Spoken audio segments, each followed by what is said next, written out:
क्योंकि यहाँ पर भी एक मॉलिक्यूल या फिर एक सब्सटेंस टूट कर दो अलग अलग प्रोडक्ट का formation. Hello everyone, welcome back to this channel. So आज हम क्लास 10 साइंस चैप्टर 1 यानी कि chemical reactions and equations one shot में कवर करेंगे, ठीक है। यानी कि एक ही वीडियो में पूरा चैप्टर हम डिस्कस करेंगे, वो भी डिटेल में। तो चैप्टर का नाम जैसा है केमिकल रिएक्शंस एंड इक्वेशंस, यानी कि इस चैप्टर में हमें केमिकल रिएक्शंस के बारे में पढ़ना है और इक्वेशंस को लिखना होगा। तो सबसे पहले इस चैप्टर में ये एराइज होता है कि केमिकल रिएक्शंस होते क्या है और केमिकल चेंजेस होते क्या है। तो व्हेनेवर हम पहले एनसीईआरटी के लाइंस डिस्कस या फिर रीड आउट करेंगे, उसके बाद उसके मीनिंग को समझने की कोशिश करेंगे। तो इसमें लिखा हुआ है whenever a chemical change occurs a chemical reaction has taken place. जब भी कोई केमिकल चेंज ऑकर होता है तब भी हम बोलते हैं वो एक केमिकल रिएक्शन है। जैसे कि दूध का दही में कन्वर्ट होना या फिर लकड़ी का आग में जलना, ये सारे केमिकल चेंजेस है, क्योंकि ये रिपीटली अपने ओरिजिनल कंडीशन में नहीं आ सकते। तो इसे हम बोलते हैं केमिकल चेंज, और ये सारे केमिकल चेंज एक एक केमिकल रिएक्शंस के एग्जाम्पल है, ठीक है। आपके बुक में ही एक्टिविटी 1.1 में एक एक्सपेरिमेंट दिया हुआ है। यहाँ पर क्या हुआ है, बेसिकली यहाँ पर हमने लिया है मैग्नीशियम का रिबन, ठीक है। एक रिबन जैसा होता है मैग्नीशियम का, वो हमें एक बर्नर में आग में बर्न करना है, जलाना है उसे। तो जलाने के बाद क्या देख सकते हैं हम, यहाँ पर एक वाइट कलर का पाउडर मिलेगा जो कि है मैग्नीशियम ऑक्साइड।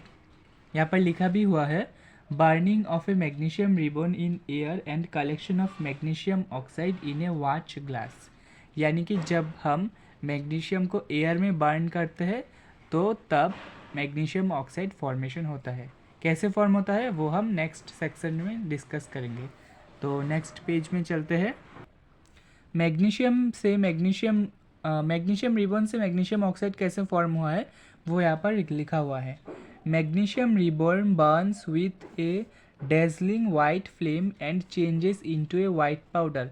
जब हम मैग्नीशियम रिबन को बर्न करते हैं आग में तब वो वाइट पाउडर का फॉर्मेशन करता है। This powder is magnesium oxide, और इस पाउडर को हम मैग्नीशियम ऑक्साइड बोलते हैं। It is formed due to the reaction between magnesium and oxygen present in the air। क्योंकि मैग्नीशियम आग में बर्न किया हुआ है, तो आग यानी कि क्या है, एयर के ऑक्सीजन में ही आग जलता है, तो उस ऑक्सीजन को लेकर मैग्नीशियम ऑक्साइड फॉर्म करता है, ठीक है। इसी तरह एक और एक्टिविटी आपके बुक में दिया हुआ है जो है ये। तो ये एक एक्टिविटी है, एक्टिविटी 1.2। इसमें क्या किया है मैं डायरेक्टली आपको समझा देता हूँ, एनसीईआरटी ये रीड करने का ज़रूरत नहीं है। हमने एक बीकर लिया, ओके।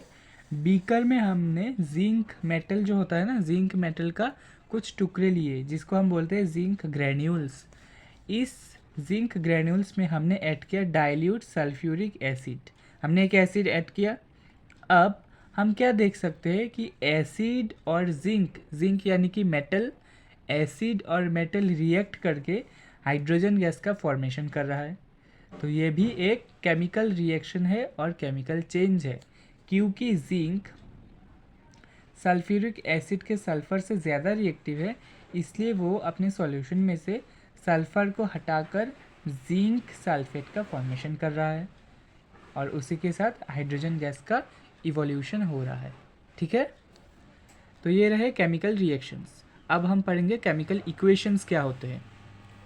तो ये केमिकल रिएक्शंस को जब हम सेंटेंस में या फिर नोटेशन के ज़रिए लिखते हैं तब हम उसे बोलते हैं केमिकल रिएक्शंस। जैसे कि हमने कुछ देर पहले ही देखा था, मैग्नीशियम को ऑक्सीजन के साथ बर्न करने पर मैग्नीशियम ऑक्साइड का फॉर्मेशन हुआ है। उसी तरह यहाँ पर अगर हम इसे वर्ड्स में लिखें, magnesium plus oxygen gives magnesium oxide, और ये दोनों क्या है, रिएक्टेंट्स है, क्योंकि ये रिएक्ट कर रहे हैं, ये रिएक्शन के पहले के सब्सटेंसेस है, तो इसे हम बोलेंगे रिएक्टेंट्स। और जो रिएक्शन के बाद फॉर्म होता है उसे हम बोलते हैं प्रोडक्ट।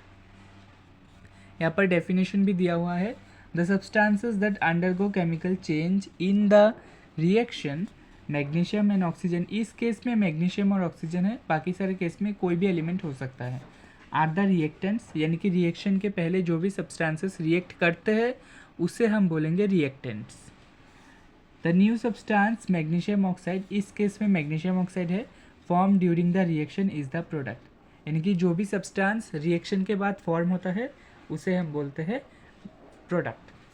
और कोई भी रिएक्शन या फिर कोई भी केमिकल चेंज हुआ है ये हम कैसे फाइंड आउट करेंगे, ये हम फाइंड आउट करने हमें मदद करता है कुछ फैक्टर्स, जो कि पहला है केमिकल चेंज इन स्टेट, यानी कि कोई सब्सटेंस जब हम रिएक्शन करवा रहे हैं तो वो सॉलिड फॉर्म में था और रिएक्शन के बाद वो लिक्विड हो गया, ठीक है। जैसे कि मेल्टिंग ऑफ आइस, ये एक एग्जांपल है चेंज इन स्टेट का। ये भी एक केमिकल चेंज ही है, लेकिन इसे हम फिजिकल चेंज भी कंसिडर कर सकते हैं। तो ये केमिकल चेंज है क्योंकि ये पहले आइस जो है वो सॉलिड होता है और अगर हम इसको हीट दे रिएक्शन करवाए तो वो मेल्ट होकर वाटर में कन्वर्ट हो जाता है। तो ये एक फैक्टर है केमिकल रिएक्शन फाइंड आउट करने का। दूसरा फैक्टर होगा चेंज इन कलर, यानी कि कलर चेंज होना, ठीक है। जैसे कि हम एसिड के साथ देख सकते हैं, अगर एसिड में हम कुछ लिटमस पेपर डाल दे तो हम देख सकेंगे लिटमस पेपर का कलर चेंज हो गया, तो उससे भी हम देख सकते हैं कि कोई रिएक्शन हुआ है, ठीक है। थर्ड फैक्टर है एवोल्यूशन ऑफ गैस, जैसे कि थोड़ी देर पहले मैंने डिस्कस किया था वो जिंक ग्रैन्यूल्स वाला, इस केस में हाइड्रोजन गैस का इवोल्यूशन हुआ है, तो ये भी एक केमिकल रिएक्शन है। और चौथा फैक्टर है चेंज इन टेम्परेचर। अब इसी रिएक्शन में जब ये बहुत एक्सोथर्मिक प्रोसेस होता है। एक्सोथर्मिक प्रोसेस क्या होता है वो आप थोड़ी देर में समझेंगे। इसमें हीट भी रिलीज़ होता है, ठीक है। हीट यानी कि टेम्परेचर का इंक्रीज़ होना, तो ये चेंज होना, पहले थोड़ा ठंडा था रिएक्शन के बाद गर्म हो गया, तो ये हो गया एक केमिकल चेंज या फिर change in temperature as a factor of chemical change. इसका अगर हम रिएक्शन देखें तो ये होगा zinc plus HCl gives ZnCl2 plus H2, ठीक है। तो ये हो गया केमिकल रिएक्शंस और उसके किसको क्या कहा जाता है, रिएक्टेंट्स क्या है, प्रोडक्ट्स क्या है। अब हम देखेंगे केमिकल इक्वेशन को लिखते कैसे है या फिर उनका बैलेंसिंग क्या है। तो ये बहुत इंपॉर्टेंट टॉपिक है, बोर्ड एग्जाम में पूछा जाता है। तो फर्स्ट एग्जांपल हम मैग्नीशियम का लेते हैं, जो कि हमने कुछ देर पहले डिस्कस किया था। मैग्नीशियम का सिंबल होता है Mg प्लस ऑक्सीजन का सिंबल होता है O2 गिव्स। O2 क्यों लिया, O क्यों नहीं लिया, क्योंकि O होता है एलिमेंट ऑक्सीजन और O2 यानी कि जो एयर में प्रेजेंट होता है O2 जिसे हम इनहेल करते हैं ऑक्सीजन, वो वाला ऑक्सीजन हमने लिया क्योंकि आग में तो वही ऑक्सीजन यूज़ होता है एयर में, और मैग्नीशियम और ऑक्सीजन रिएक्ट करके मैग्नीशियम ऑक्साइड का फॉर्मेशन करेगा, ठीक है। अब देखो यहाँ पर राइट साइड में और लेफ्ट साइड में और राइट साइड में सभी एलिमेंट्स का नंबर ऑफ मोल्स सेम होना चाहिए, तब भी हम बोल सकते हैं कि ये वाला रिएक्शन बैलेंस्ड है। इस केस में तो ये बैलेंस्ड हो गया नहीं कि नहीं हुआ है। देखो मैं यहाँ पर लिख देता हूँ magnesium plus O2 magnesium plus oxygen gives MgO।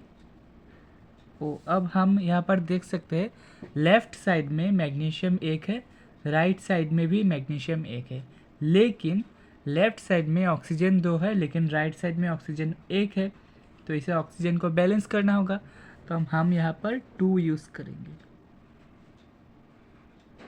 ठीक है। अब देखो इसी के साथ मैग्नीशियम भी 2 हो गया, तो हमें यहाँ पर भी 2 लिखना होगा। अब दोनों तरफ इक्वेशन बैलेंस्ड है, एलिमेंट्स के नंबर्स बैलेंस्ड है। अब हम इसके और भी एग्जांपल देख लेते हैं।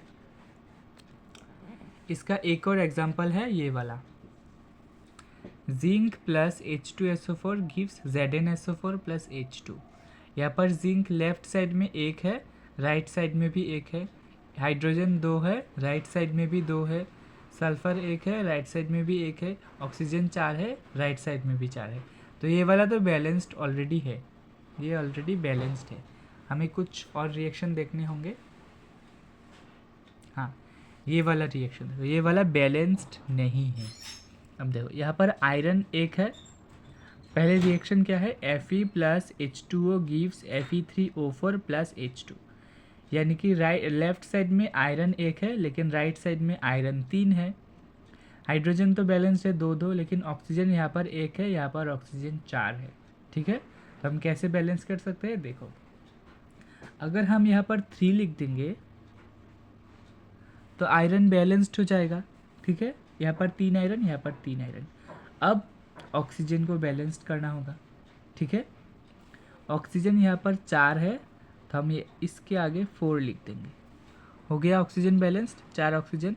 लेकिन अगर हम यहाँ पर 4 लिख देते हैं तो यहाँ पर हाइड्रोजन कितने हो गए, H2 यानी कि 2 हाइड्रोजन के मॉलिक्यूल, उसके 4 मोल, यानी कि 4 टू ज़ा 8 हाइड्रोजन हो गया।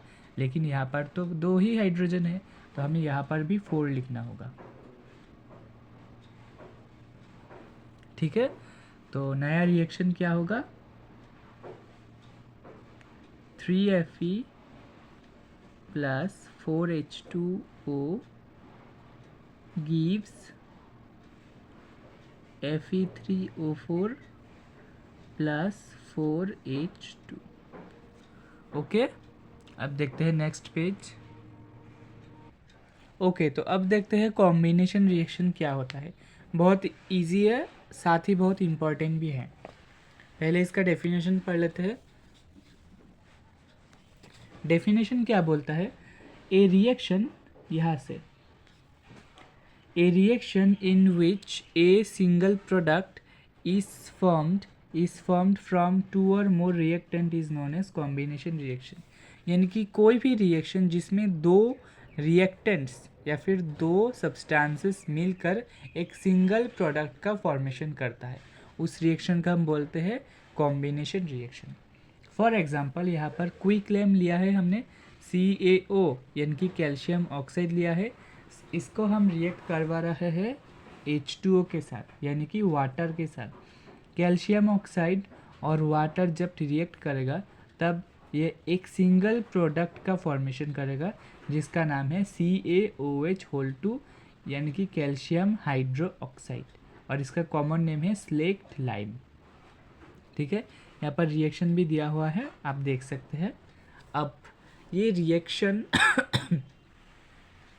इसका यूज़ क्या होता है, कैल्शियम हाइड्रोक्साइड फॉर्मेशन हुआ है, इसका एक यूज़ भी आपके बुक में है। जो स्लेक्ट लाइम होता है वो वाइट वॉशिंग ऑफ वॉल्स में यूज़ होता है। वाइट वॉशिंग यानी कि जब भी हम कोई वॉल पेंट करते हैं तो उससे पहले हम एक बेस कलर से पेंट करते हैं, वाइट कलर से, ताकि हम जो कलर उस पर पेंट करना चाहे वो और भी ज़्यादा शाइनी लुक दे। ठीक है, यहाँ पर मेंशन भी किया है slaked lime used for white washing walls. कैसे, अब देखते हैं। Calcium hydroxide react slowly with the carbon dioxide in air to form a thin layer of calcium carbonate on the walls. यानी कि जब हम कैल्शियम हाइड्रोक्साइड को वॉल्स में अप्लाई करते हैं तब वो एयर में जो कार्बन डाइऑक्साइड है उसको उसके साथ रिएक्ट करके धीरे धीरे कैल्शियम कार्बोनेट का एक थिन लेयर फॉर्मेशन करता है, यानी कि एक पतली सी लेयर का फॉर्मेशन करता है।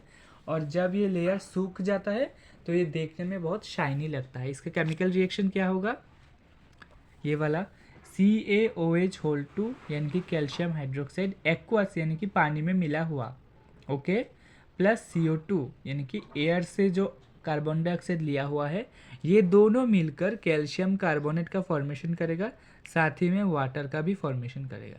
ठीक है, ये बहुत बहुत इम्पॉर्टेंट टॉपिक है, तो अच्छे से पढ़ लेना। कॉम्बिनेशन रिएक्शन के और भी एग्जाम्पल है, जैसे कि बर्निंग ऑफ कोल हो गया, कोयले का जलना। ठीक है, कोयले यानी कि कार्बन और बर्निंग यानी कि ऑक्सीजन से आग में जलना, और आग क्या है, ऑक्सीजन के प्रेजेंस में होता है। तो कार्बन और ऑक्सीजन मिलकर यहाँ पर कार्बन डाइऑक्साइड का फॉर्मेशन करता है। इसीलिए हम देखते हैं जब भी हम कोयला जलाते हैं तो बहुत ही धुआं निकलता है। वो धुआं एक्चुअली क्या गैस है, कार्बन डाइऑक्साइड गैस है। उसके बाद formation of water from H2 and O2, hydrogen और ऑक्सीजन मिलकर H2O फॉर्मेशन करता है, ये भी एक कॉम्बिनेशन रिएक्शन हो गया। ओके, उसके बाद आता है एक्सोथर्मिक केमिकल रिएक्शन। तो हम जब देख कुछ रिएक्शंस ऐसे होते हैं जो कि रिएक्शंस के बाद उसमें से बहुत अमाउंट ऑफ हीट निकलता है, उसे हम बोलते हैं एक्सोथर्मिक रिएक्शंस। यहाँ पर डेफिनेशन देखते हैं, reactions in which heat is released along with the formation of product are called exothermic chemical reactions. यानी कि प्रोडक्ट के साथ हीट का भी एवोल्यूशन हो रहा है। जब भी हम कोई रिएक्शन करते हैं, जैसे कि वो वाला रिएक्शन एक्टिविटी 1.2 में ही था, जो जिंक था वहाँ पर हीट का एवोल्यूशन हो रहा था, तो उस वो वाला रिएक्शन भी एक एक्सोथर्मिक रिएक्शन है। इसके अलावा भी और भी एग्जांपल है आपके बुक में, जैसे कि burning of natural gas. Burning of natural gas में क्या रिएक्शन दिया हुआ है, CH4 plus 2O2 give CO2 plus 2H2। ठीक है, ये भी क्या है, एक एक्सोथर्मिक प्रोसेस है, क्योंकि यहाँ पर हीट का एवोल्यूशन होता है। उसी तरह रेस्पिरेशन का रिएक्शन, जो कि आप पढ़ोगे लाइफ प्रोसेस चैप्टर में, इसका जो रिएक्शन होता है, यानी कि यह है ग्लूकोज और ऑक्सीजन मिलकर फॉर्मेशन करता है कार्बन डाइऑक्साइड, वाटर और एनर्जी में। एनर्जी यानी कि यहाँ पर हीट का एवोल्यूशन होता है। तो ये भी क्या है, एक एक्सोथर्मिक रिएक्शन है। इसके अलावा भी यहाँ पर एक और रिएक्शन दिया हुआ है, रिएक्शन नहीं, example, the decomposition of vegetable matter into compost is also an example of an exothermic reaction. यानी कि जो ऑर्गेनिक मैटर है, जो जब वो डिकम्पोज होता है तो उसमें भी हीट निकलता है, और वो भी एक एक्सोथर्मिक रिएक्शन का एग्जाम्पल है। ओके, तो अब बारी है डिकम्पोजिशन रिएक्शन के बारे में।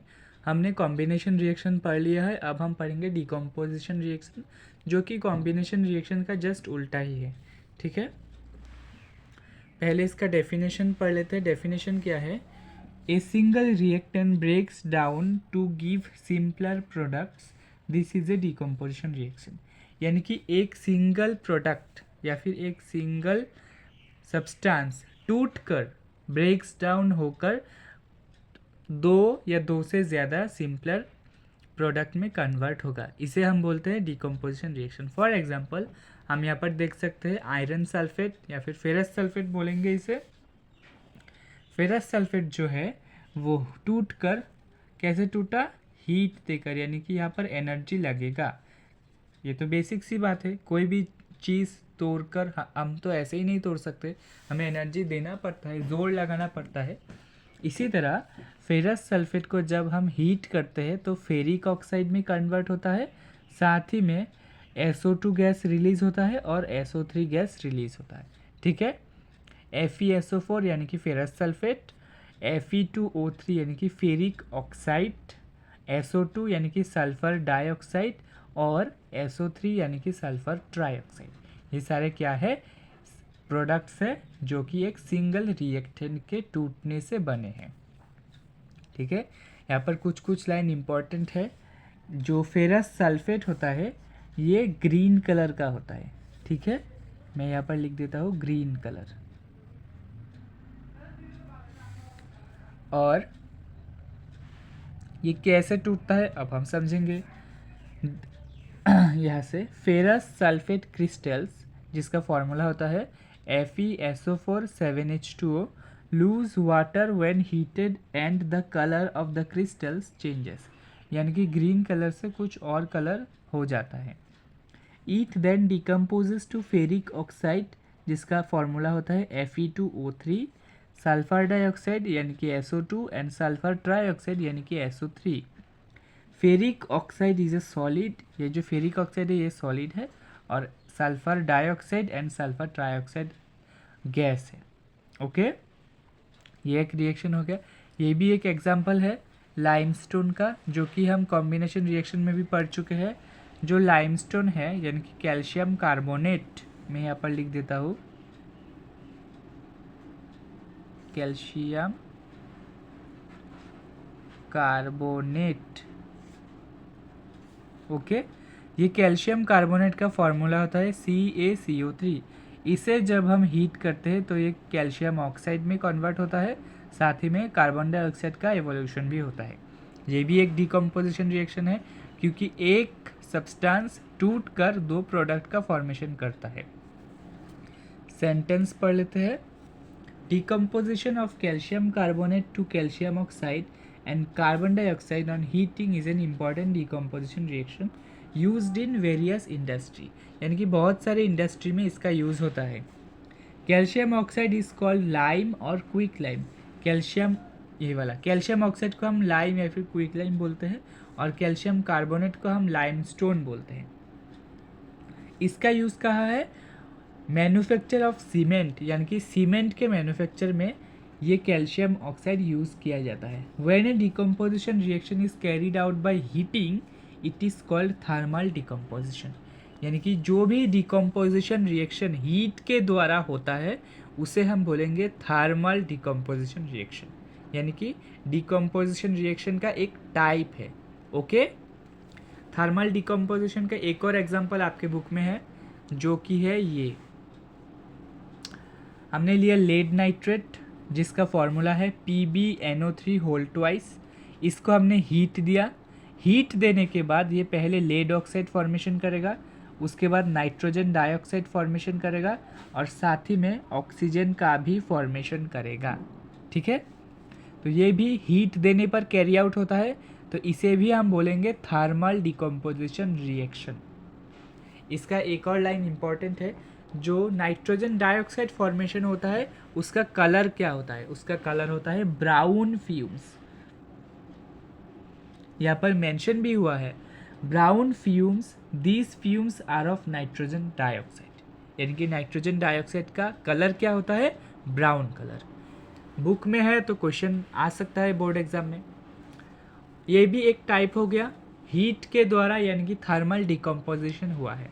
अब इसका सेकेंड टाइप देखेंगे, जो कि आपके बुक में डायरेक्टली मेंशन नहीं है, लेकिन यहाँ पर जो पिक्चर दिया हुआ है ना, इसके हेल्प से हम समझेंगे। देखो यहाँ पर दिया हुआ है इलेक्ट्रोलिटिक डिकम्पोजिशन। इलेक्ट्रोलिटिक वर्ड में ही इसका मीनिंग है इलेक्ट्रिसिटी से जनरेट होगा। ओके, यहाँ पर हम लिख देंगे इलेक्ट्रिसिटी।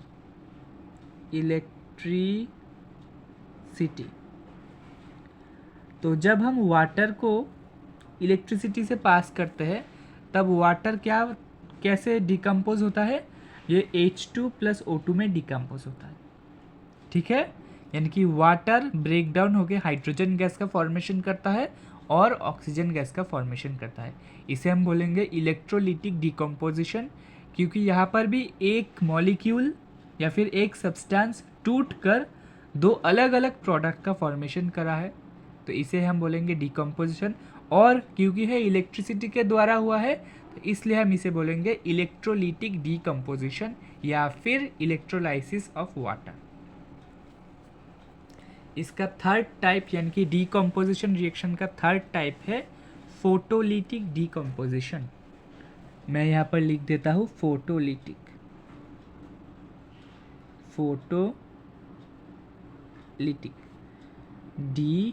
डिकम्पोजिशन।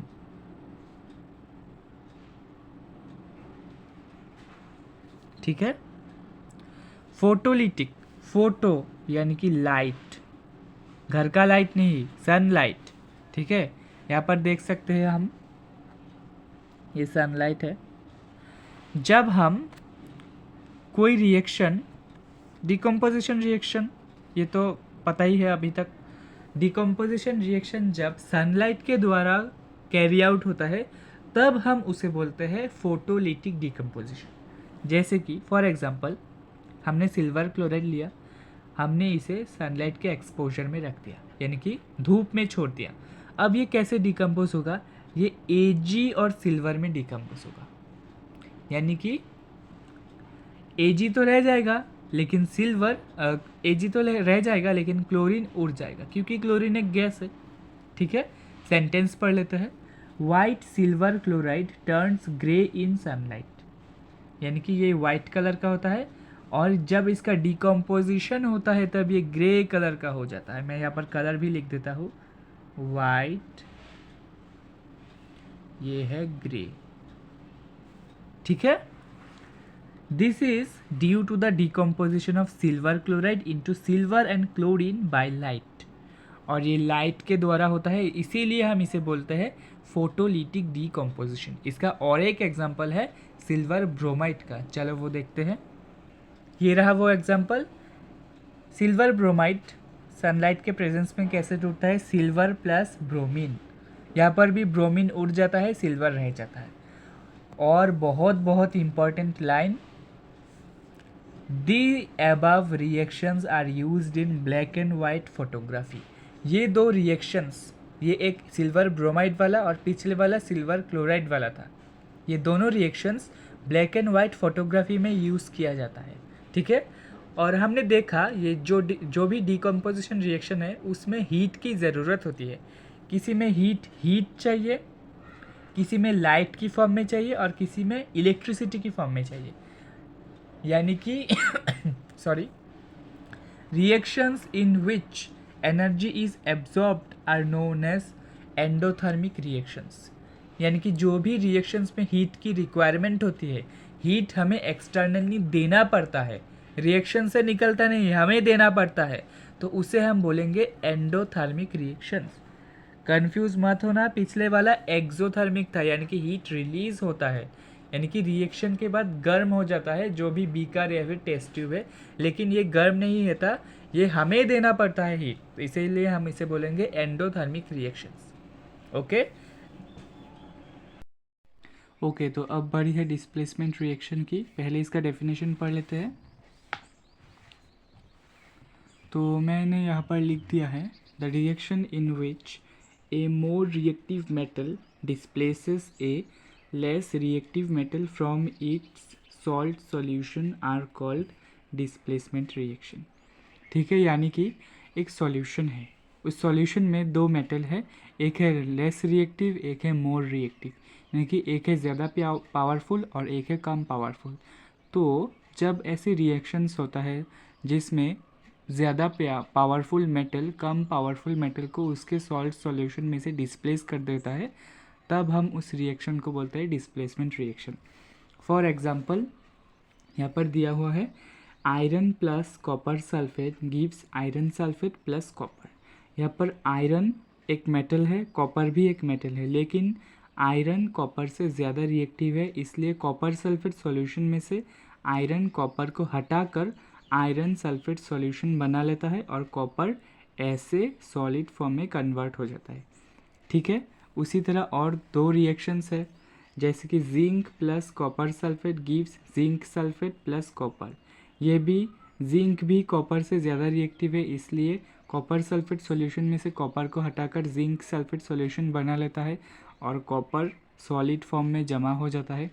ठीक उसी तरह lead plus copper chloride gives lead chloride plus copper.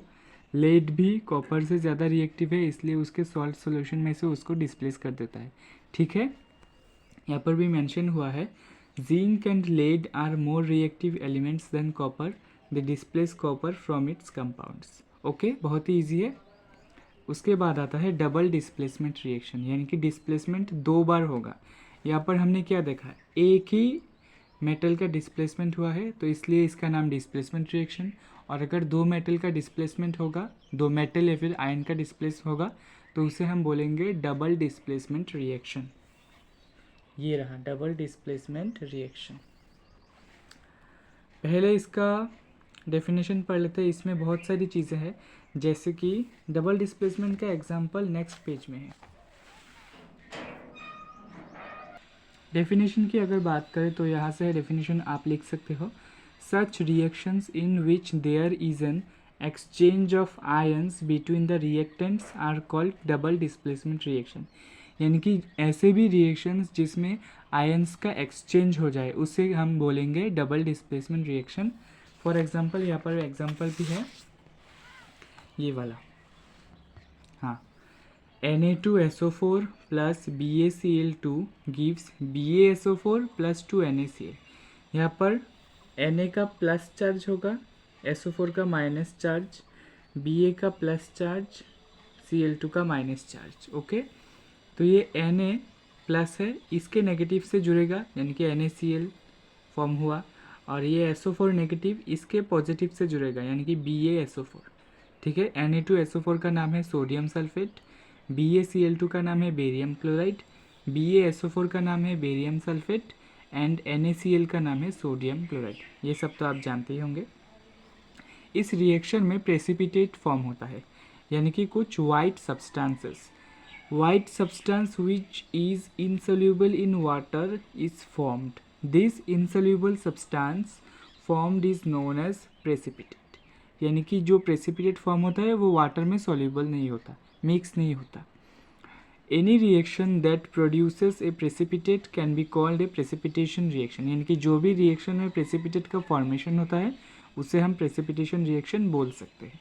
ठीक है, तो ये तो हो गया डबल डिस्प्लेसमेंट की बात। अब चलते हैं ऑक्सीडेशन एंड रिडक्शन, जो कि इस चैप्टर का मोस्ट इम्पॉर्टेंट रिएक्शन है।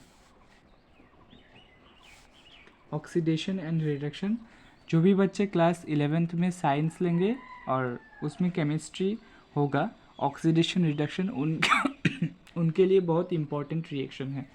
तो पहले इसका डेफिनेशन पढ़ लेते हैं। ऑक्सीडेशन, अगर मैं सिंपल वर्ड्स में बोलूँ, ऑक्सीडेशन यानी कि गेन ऑफ ऑक्सीजन। ऑक्सीडेशन में ही ऑक्सीजन आता है यानी कि ऑक्सीडेशन हो गया गेन ऑफ ऑक्सीजन या फिर एडिशन ऑफ ऑक्सीजन। उसी तरह इसका उल्टा होगा जस्ट रिडक्शन। रिडक्शन होगा लॉस ऑफ ऑक्सीजन या फिर गेन ऑफ हाइड्रोजन। ठीक है, एडिशन ऑफ हाइड्रोजन भी आप बोल सकते हैं। If a substance gains oxygen during a reaction, it is said to be oxidized.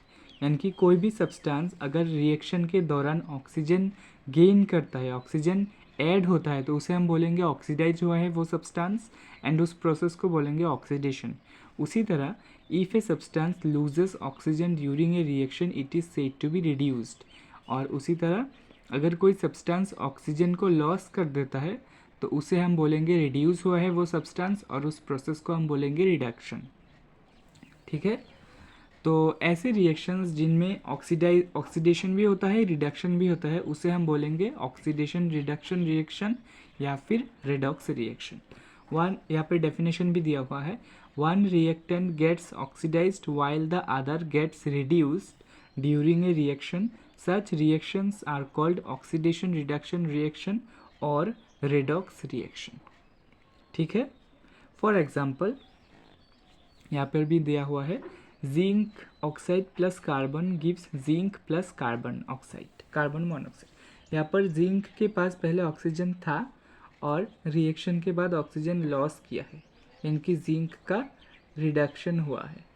ठीक है, ऑक्सीजन लॉस यानी कि रिडक्शन। और यहाँ पर कार्बन पहले सिंगल था, रिएक्शन के बाद कार्बन ने ऑक्सीजन गेन किया है, और गेन ऑफ ऑक्सीजन यानी कि ऑक्सीडेशन। ठीक है, उसी तरह अगर हम इस वाले पर देखें तो MnO2 था, पहले ऑक्सीजन था, रिएक्शन के बाद MnCl2 हो गया, यानी कि मैंगनीज का ऑक्सीजन लॉस हो गया, तो इसे हम बोलेंगे रिडक्शन। और उसी तरह HCl में ऑक्सीजन नहीं था पहले, लेकिन हाइड्रोजन के पास रिएक्शन के बाद ऑक्सीजन आ गया, तो इसे हम बोलेंगे रिडक्शन। ईजी। तो ये तो हो गया ऑक्सीडेशन रिडक्शन। अब चलते हैं कोरोजन पर। ये भी इम्पॉर्टेंट है लेकिन इतना इम्पॉर्टेंट नहीं है क्योंकि ये चैप्टर 3 में आप फिर से पढ़ोगे। तो इसका सिंपल डेफिनेशन है, when a metal is attacked by substances around it such as moisture, acids etcetera, it is said to corrode and this process is called corrosion. यानी कि कोई भी मेटल को अगर हम बाहर छोड़ देते हैं ऐसे ही और उसे कांटेक्ट में लाते हैं मॉइस्चर के या फिर पानी के और कुछ एसिड्स के, तो हम देखते हैं कि उसमें एक जंक लग जाता है और इस प्रोसेस को हम बोलते हैं corrosion. The black coating on silver, silver के ऊपर जो ब्लैक कोटिंग होता है, and green coating on copper are other examples of corrosion. हम जनरली ये लोहे पर देखते हैं, अगर लोहे का कोई भी सब्सटेंस हम ऐसे ही बाहर छोड़ देते हैं तो कुछ दिनों के बाद उसमें वो रेड कलर का हो जाता है और इस प्रोसेस को ही हम बोलते हैं corrosion. Corrosion causes damage to car bodies, बहुत लोहे के बने हुए सारे बॉडीज़ को डैमेज करता है। ब्रिजेस, ये भी मेटल के बने हुए होते हैं। आयरन रेलिंग्स, जो रेल के लाइन होते हैं उसे भी डैमेज करते हैं, ships and to all objects made of metals specially those of iron, यानी कि आयरन में ही ज़्यादा लॉस होता है। Corrosion of iron is a serious problem, और ये बहुत सीरियस प्रॉब्लम भी है। नेक्स्ट इस चैप्टर का लास्ट टॉपिक जो कि है रेंसिडिटी। रेंसिडिटी डेफिनेशन पढ़ लेते, उसके बाद इसका मतलब समझेंगे। When fats and oils are oxidized, they become rancid and their smell and taste change। यानी कि जो फैट्स होते हैं और ऑयल्स होते हैं, यानी कि जो तेल के सब्सटेंसेस होते हैं, वो जब ऑक्सीडाइज्ड होते हैं तो वो रेंसिड बन जाते हैं। ऑक्सीडाइज्ड यानी कि जब ऑक्सीजन के कांटेक्ट में होते हैं तो वो रेंसिड हो जाते हैं, यानी कि खाने के लायक नहीं रहते और उसका टेस्ट भी बदल जाता है क्योंकि वो सड़ जाता है। Usually substances which prevent oxidation, उसे हम बोलते हैं एंटीऑक्सीडेंट। जो ऑक्सीडेशन को प्रिवेंट करते हैं उसे हम बोलेंगे antioxidant. Are added to foods containing fats and oil, keeping food in air tight containers help to slow down oxidation. यानी कि अगर हम ऑक्सीडेशन को रोकना चाहे या फिर उसके प्रोसेस को स्लो डाउन करना चाहे तो हमें ऑक्सीजन का सप्लाई बंद करना होगा। तो हम क्या करेंगे, एयर टाइट कंटेनर में फूड को रख देंगे, तो वहाँ पर क्या होगा, ऑक्सीडेशन नहीं हो पाएगा क्योंकि ऑक्सीजन का सप्लाई हमने बंद कर दिया। Chips manufacturers usually flash bags of chips with gas such as nitrogen to prevent the chips from getting oxidise. और इसीलिए जो हम पैकेट के चिप्स खाते हैं उनमें ऑक्सीडेशन रोकने के लिए वो जो चिप्स होता है उसे मतलब सड़ने से बचाने के लिए उसमें नाइट्रोजन गैस भर दिया जाता है ताकि ऑक्सीडेशन का प्रोसेस स्लो डाउन हो जाए। इसीलिए पैकेट्स के चीज़ों में वो एक्सपायरी डेट होता है, क्योंकि वो एक्सपायरी डेट ही हमें बताता है उस डेट तक ऑक्सीडेशन नहीं होगा और उसके बाद हमने जो एंटीऑक्सीडेंट ऐड किया है, इस केस में तो नाइट्रोजन ऐड किया जाता है चिप्स के पैकेट में, उस एंटीऑक्सीडेंट का फंक्शन स्टॉप हो जाता है। ठीक है, तो अगर कोई टॉपिक समझ में नहीं आया तो मुझे कमेंट करिएगा। एंड ये वाला चैप्टर ख़त्म हो गया, एक ही वीडियो में हमने ख़त्म किया। नेक्स्ट चैप्टर हम एसिड्स, बेसिस एंड सॉल्ट्स, वो भी हम एक ही वीडियो में कंप्लीट करेंगे। थैंक यू फॉर वाचिंग इतना बड़ा वीडियो देखने के लिए। एंड चैनल पर नहीं हो तो प्लीज़ सब्सक्राइब कर देना क्योंकि बहुत कम ही सब्सक्राइबर है हम लोगों के। And good bye.